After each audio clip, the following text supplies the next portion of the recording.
નમસ્કાર મિત્રો, વિડીયોમાં તમારું સ્વાગત છે। જી હા મિત્રો, અત્યારે હાલના મોટા અને મહત્વના સમાચાર સામે આવી રહ્યા છે। તો મિત્રો, સમાચારમાં વાત કરીએ તો ગેસ સિલિન્ડર વાપરો છો તો રાખજો આ સાવધાની। શિયાળો હોય કે મોટા ભાગના ઘરોની અંદર સમય પસાર કરવાનો સમય હોય છે, ત્યારે આ દરમિયાન રસોઈ માટે ગેસ સિલિન્ડરનો ઉપયોગ વધુ થાય છે, પરંતુ યોગ્ય વેન્ટિલેશન ન હોવાના કારણે ગેસ લીકેજ, આગ લાગવાની ઘટના અથવા તો ગૂંગળામણ જેવી સમસ્યા ઊભી થઈ શકે છે। તેથી ઘર અને પરિવારની સુરક્ષા માટે ગેસ સિલિન્ડર વાપરતી વખતે કેટલીક મહત્વપૂર્ણ બાબતનું ધ્યાન રાખવું પણ જરૂરી છે।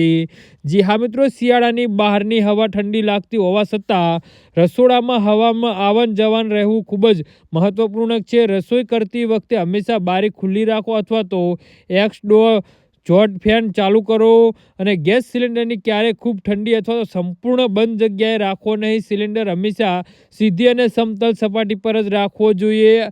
આ સાથે જ ગેસ પાઇપ વાંકો પડેલો કે ઢીલો તો નથી તેની નિયમિત તપાસ કરો। જો ગેસની સહેજ પણ ગંધ આવે તો તરત જ સ્ટોવ બંધ કરો અને રેગ્યુલેટર કાઢી લો અને દરવાજા બારીઓ ખોલી દો। આવી સ્થિતિમાં લાઇટ, સ્વિચ અથવા તો કોઈ પણ ઇલેક્ટ્રોનિક ઉપકરણ ચાલુ કરવાનું ટાળો, કારણ કે તેનાથી આગ લાગવાનો ખતરો વધી શકે છે। જી હા મિત્રો, તો આના વિશે તમારું શું કહેવું છે તો નીચે મારી કમેન્ટ બોક્સમાં જરૂરથી જણાવજો અને અમારી યુટ્યુબ ચેનલને સબસ્ક્રાઈબ કરવાની ભૂલતા નહીં। ને વિડીયો પૂરો જોવા બદલ તમારો ખૂબ ખૂબ આભાર।